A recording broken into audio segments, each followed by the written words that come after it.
सत्ता का खेल तो चलेगा, सरकारें आएंगी जाएंगी, पार्टियां बनेगी बिगड़ेंगी, मगर ये देश रहना चाहिए, इस देश का लोकतंत्र अमर रहना चाहिए।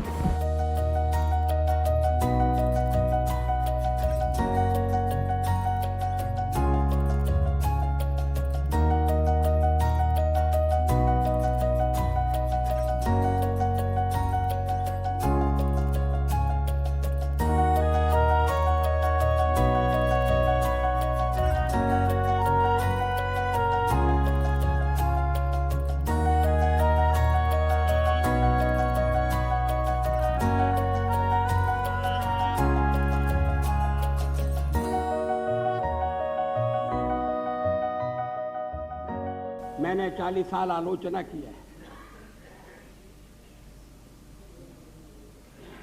आज भी अधिकांश में आलोचना सुनना पड़ी है।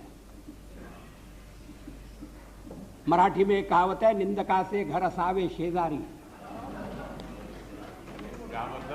निंदक नियरे राखिए आंगन कुटी छवाए।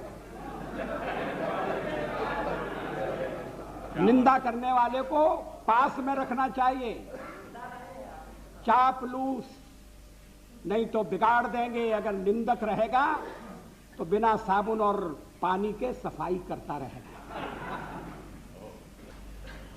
बार बार इस चर्चा में एक स्वर जनाए सुनाई दिया है कि भाजपा तो अच्छा है मगर पार्टी ठीक है।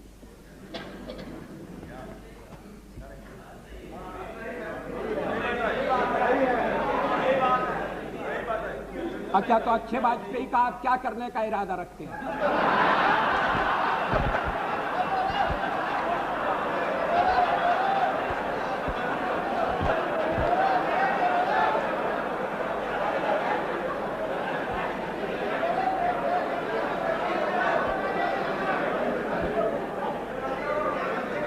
अध्यक्ष महोदय, मैं नाम नहीं लेना चाहता, मैं शरद जी का भी नाम नहीं लेना चाहता,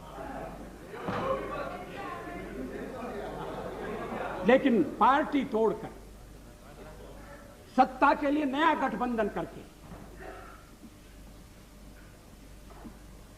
अगर सत्ता हाथ में आती है तो मैं ऐसी सत्ता को चिमटे से भी छूना पसंद नहीं करता। न भी तो मरणादस्मि केवलम दूषितो यशः।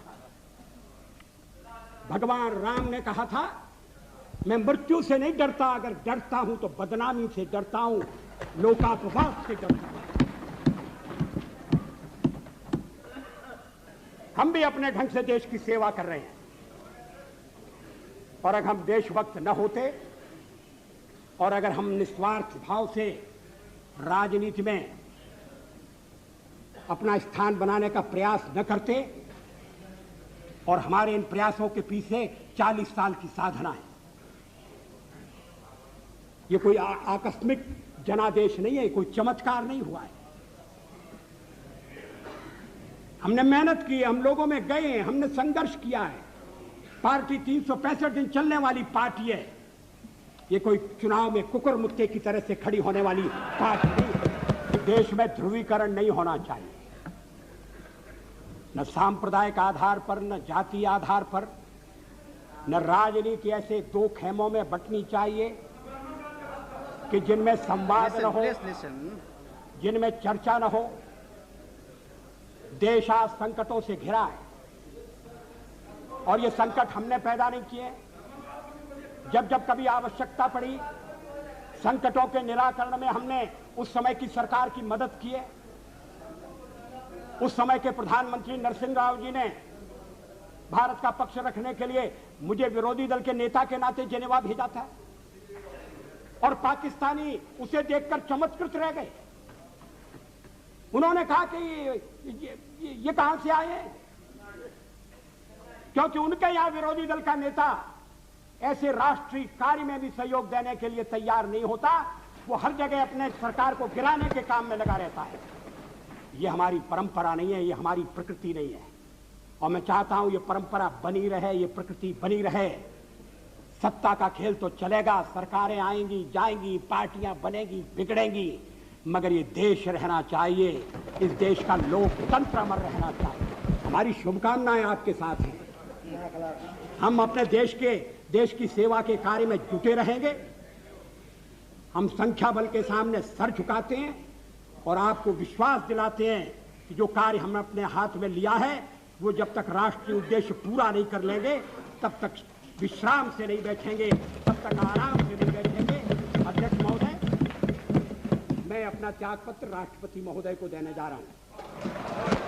मुझे आश्चर्य है कि परमाणु परीक्षण की भी आलोचना की गई।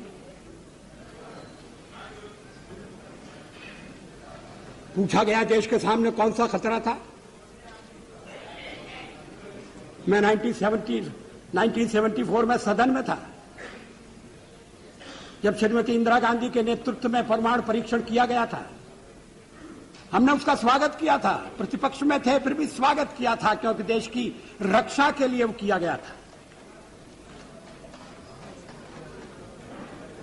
उस समय कौन सा खतरा था? क्या आत्मरक्षा की तैयारी तभी होगी जब खतरा होगा? अगर तैयारी पहले से हो तो जो खतरा अगर आने वाला है तो खतरा भी दूर हो जाएगा। अध्यक्ष महोदय, वसुधैव कुटुंबकम की परिकल्पना बहुत पुरानी है। भारत में सदा से हमारा इस धारणा में विश्वास रहा है कि सारा संसार एक परिवार है।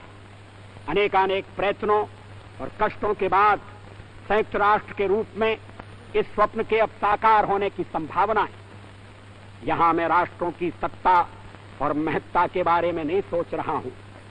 आम आदमी की प्रतिष्ठा और प्रगति मेरे लिए कहीं अधिक महत्व रखती है। अंततः हमारी सफलताएं और असफलताएं केवल एक ही मापदंड से नापी जानी चाहिए कि क्या हम पूरे मानव समाज, वस्तुतः हर नर नारी और बालक के लिए न्याय और गरिमा की